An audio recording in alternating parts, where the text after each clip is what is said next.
time, even to the extent of confrontation, giving some sources, some this and other things.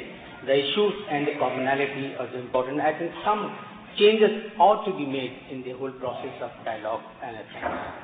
The question by Brother John and the answers of Sister Ayesha and Dr. Jamal Badawi with reference to the Islamic position, and it's very clear, they have made very clear that Islam has given a clear-cut equity, and the very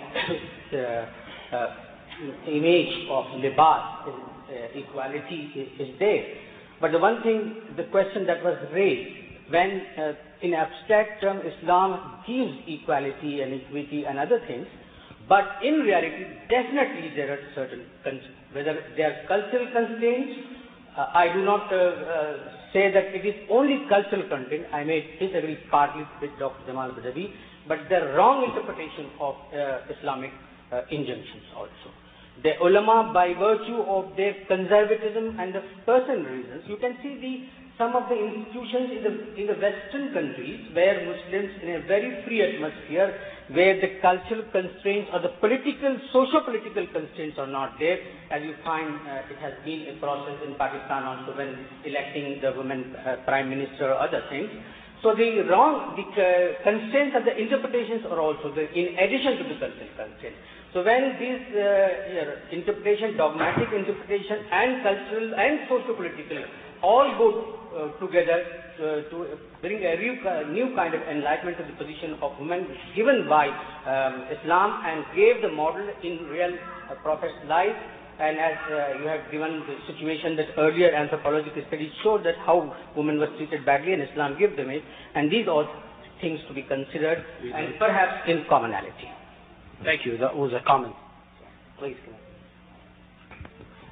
My name is Rick Bailey, and I'd like to follow up on one thing that the Muslim brother over here said about there probably is no totally Christian or Muslim society out there today that's fully practicing what each religion teaches, and that there's actually a lot of other forces out there. Secularism, I think, is the one you mentioned.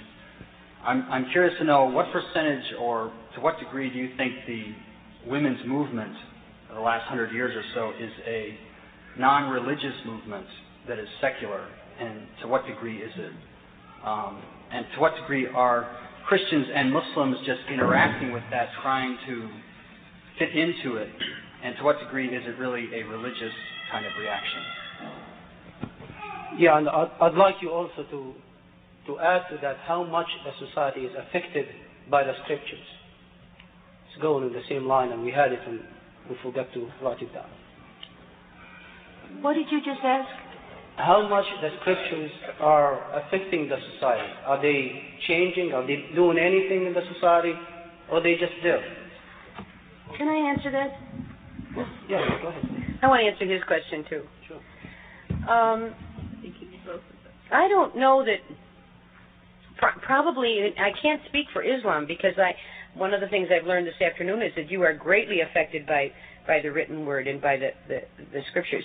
So I don't know, but I think quite possibly in Christianity, it doesn't matter what's written. If people aren't living something out in some way, then it doesn't take hold in this society.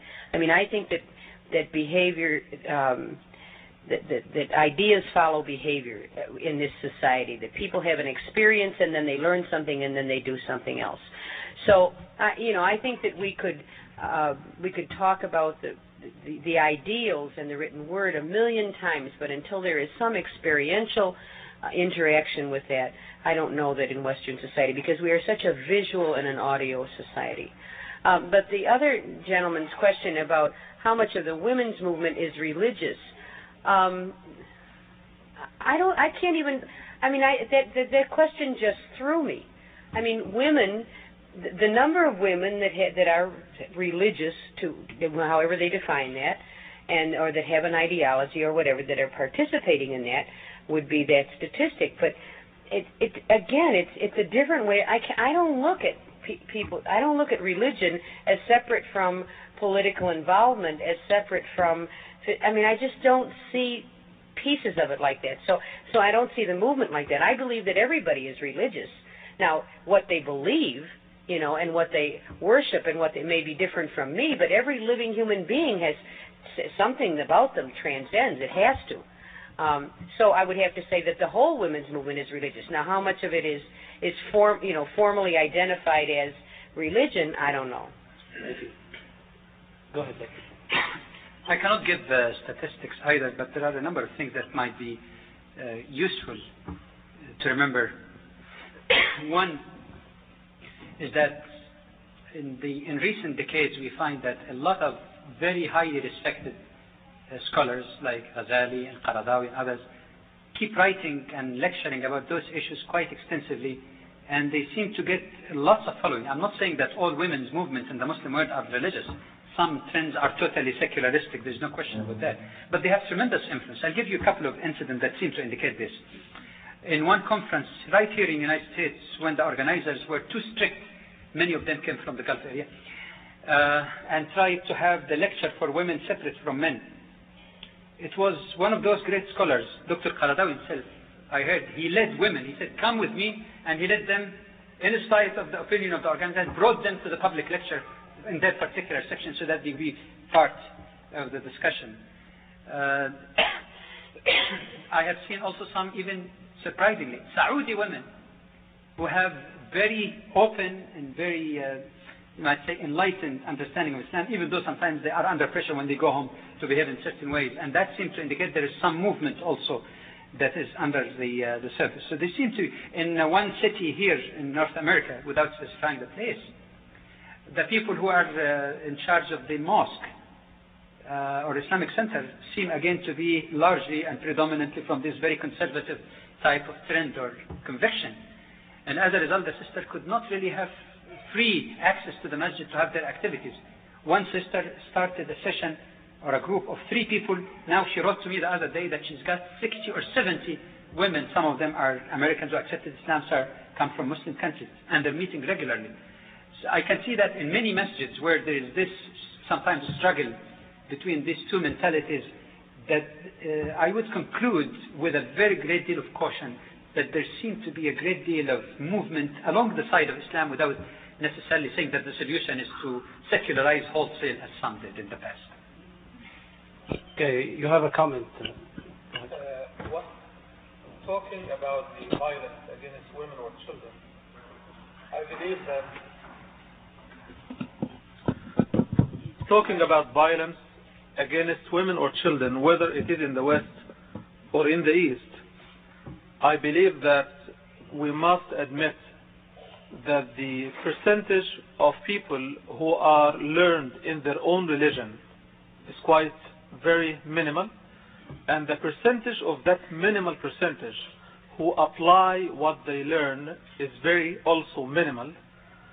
So this is how much you can relate violence at home, domestic violence, to any religion anyway. Let alone that the secular educational system does not provide enough remedies, if at all, to bring about a cohesive understanding between men and women, between young boys and young girls. They are always portrayed to each other in a physical form rather than a spiritual human form, to exchange ideas, to be able to resolve conflicts by talking, by discussion, by counseling. So those approaches only came as a late remedy for an old disease that was not prevented from the beginning. It is not something that came because of religion. It is not something that the society promoted. It is something that came because something was not done, which is education. The inappropriate format of men relating to women, or adults relating to children, or the fights with the teenagers and the adults, all of that is an area that Muslims, Christians, and Jews are failing to address. And I'm saying it with a full mouth because it is a very, very serious problem. And while all of us complain that the youth are running away from religion, that the girls are running away from religion, and so on and so forth, we are driving them away, number one, by not educating them about it, number two, by failing ourselves as adults or educators